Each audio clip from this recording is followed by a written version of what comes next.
Tamu terburuk yang pernah kami undang karena orang-orang biasa bertanya kepada saya siapa tamu terburuk dan saya tidak pernah punya jawaban karena Anda tidak ingin menyinggungnya. Namun, sekarang saya dapat mengatakan itu Harvey Weinstein karena dia ada di acara itu. Benarkah? Dan apakah dia tamu yang buruk? Ya, tampaknya ya. Tamu terburuk yang pernah saya undang adalah pertanyaan yang selalu ditanyakan orang kepada saya. Saya tidak pernah punya jawaban selama bertahun-tahun karena Anda tidak ingin mengasingkan siapapun. Dan ketika Anda berkecimpung dalam bisnis mengundang selebritas di acara Anda tidak ingin merusak hubungan dan menciptakan masalah. Namun, sekarang saya dapat mengatakan dengan yakin bahwa tamu terburuk adalah Harvey Weinstein. Ya, produser Hollywood yang terkenal itu sendiri pernah menjadi tamu di acara itu. Benarkah? Apakah dia benar-benar tamu yang buruk? Orang-orang akan bertanya, dan jawabannya sayangnya ya.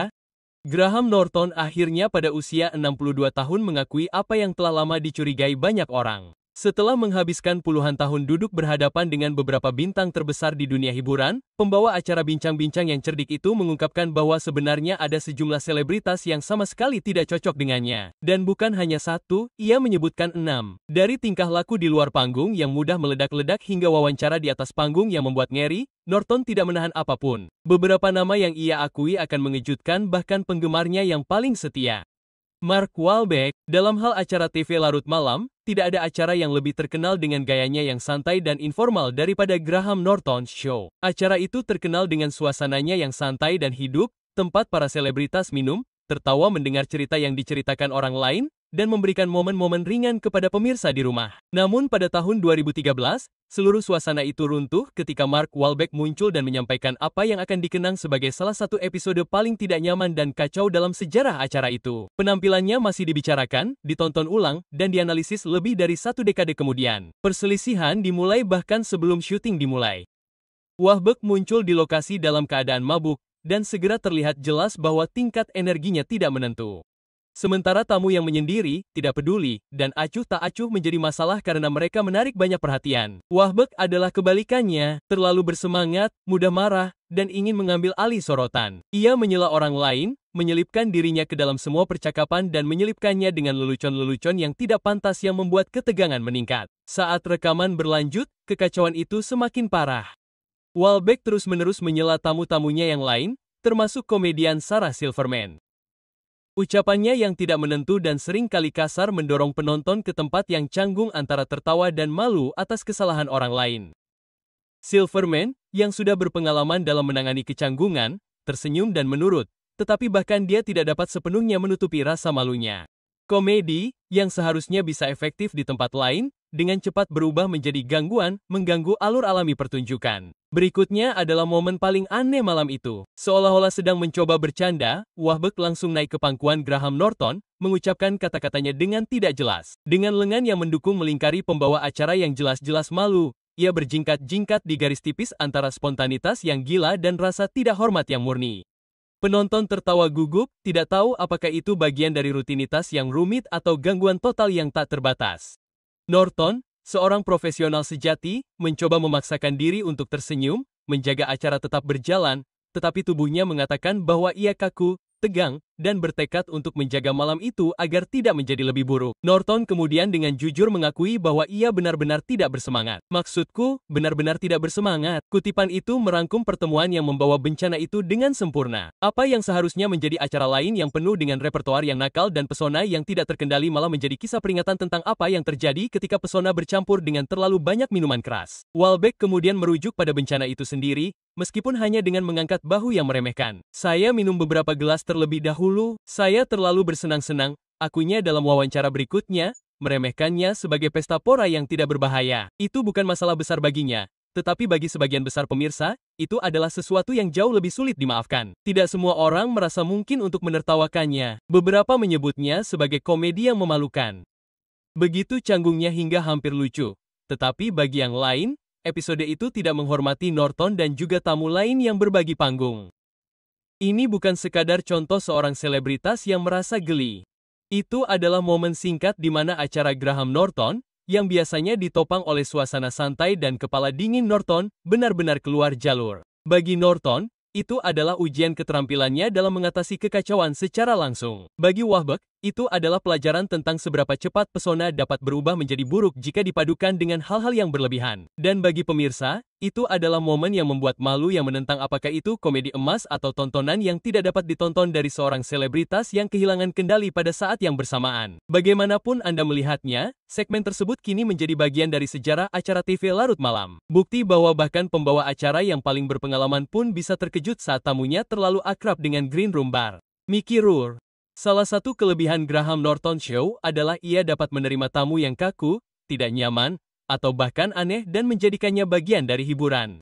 Norton memiliki bakat unik dalam memancing humor dan kehangatan dari siapapun yang muncul di sofa merah ikonik bersamanya. Namun, kunjungan Mickey Rourke menunjukkan bahwa terkadang bahkan pembawa acara yang sangat berpengalaman tidak dapat menyelamatkan wawancara saat tamunya tidak memiliki keinginan untuk berada di sana. Berbeda dengan kehadiran Wahlberg yang berisik, Rourke tidak riuh, keras, atau aneh. Sebaliknya, ia adalah orang yang sebaliknya, datar, menarik diri, dan hampir seperti novelis. Begitu ia masuk, kehadirannya menyedot energi dari ruangan itu. Dengan pakaian khasnya yang tidak biasa, lengkap dengan kacamata hitam di dalam ruangan dan anjing kesayangannya Loki yang digendongnya, Rourke tampaknya memiliki hal-hal yang lebih penting untuk diurus. Ketika Norton mulai mengajukan pertanyaan, Rourke memberikan jawaban yang sangat singkat dan bergumam, yang berkali-kali mendorong pembawa acara untuk mengulang atau mengubah kalimatnya hanya untuk menjaga agar dialog tetap hidup. Bahkan candaan pun ditanggapi dengan diam. Ketika Norton bercanda bahwa Loki muncul bersamanya di karpet merah, Rourke dengan tegas menjawab, "Ya, dan saya agak berharap dia kencing di sana." Tetapi tidak. Candaan itu ditanggapi dengan tawa kecil, tetapi tidak memiliki dorongan ringan yang biasanya dibawakan dalam acara tersebut. Tamu lain mencoba membuat koneksi dengan berbicara tentang anjingnya sendiri, dan bahkan menawarkan diri untuk membagikan foto, tetapi dia hampir tidak menanggapi. Alih-alih memicu perdebatan yang hidup, perdebatan itu malah berakhir datar. Rourke tampak hanya hadir secara fisik bagi penonton dan percakapan. Bahasa tubuhnya menjelaskan sisanya. Dia duduk bersandar, melipat tangan, memalingkan muka dari tamu lainnya dan hampir tidak pernah melakukan kontak mata. Itu adalah tatapan seorang pria yang menandai menit-menit sebelum dia bisa melarikan diri. Norton berkali-kali mencoba menyebutkan film-film Rourke, penghargaan-penghargaan yang pernah diraihnya, dan bahkan masa lalunya yang penuh gejolak, tetapi tidak ada yang berhasil. Ironi itu menyakitkan. Di sini ada seorang pria yang lebih berwibawa dari orang kebanyakan, kaya akan latar belakang yang berwarna-warni dan berkepribadian menarik. Namun di sofa Norton, ia tidak memberikan apapun kecuali kekosongan dan ketidakpedulian. Kevin Costner. Penampilan Kevin Costner di acara Graham Norton tidak penuh badai dan cabul seperti Wahlberg. Ia juga tidak bersikap dingin dan menyendiri seperti Rourke. Sebaliknya, ia canggung yang menyakitkan. Acara Norton mengandalkan penceritaan yang jenaka, humor, dan pemilihan waktu yang tepat untuk komedi. Costner, yang terkenal dengan sikapnya yang tabah dan ekspresinya yang introspektif, tidak sepenuhnya sesuai dengan kriteria tersebut. Sementara semua orang bersiap untuk tertawa, Costner tetap terlalu serius, malah menurunkan suasana daripada meningkatkannya.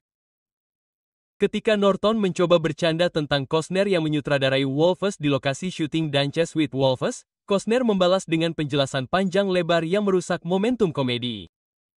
Alih-alih membuat anekdot yang aneh, ia malah beralih ke perbandingan aneh antara penjual penyedot debu dan kehilangan pembawa acara dan penonton di sepanjang jalan. Selama wawancara, Norton berjuang untuk menambahkan humor. Meskipun tanggapan Costner harfiah dan tidak lucu, ia tidak bersikap kasar, hanya tulus dalam lingkungan yang dibangun di atas hiperbola. Hasilnya adalah ketegangan, sedikit tetapi jelas terputusnya hubungan antara pembawa acara dan format. Bahkan sikapnya membuktikan kecanggungan itu. Costner tetap bersikap kaku, sopan, tidak pernah bisa menjadi bagian dari dinamika kelompok yang energi. Norton bahkan mengakui kemudian bahwa beberapa tamu tidak memahami formatnya dan mengamati Costner, ia tentu saja termasuk di antara mereka.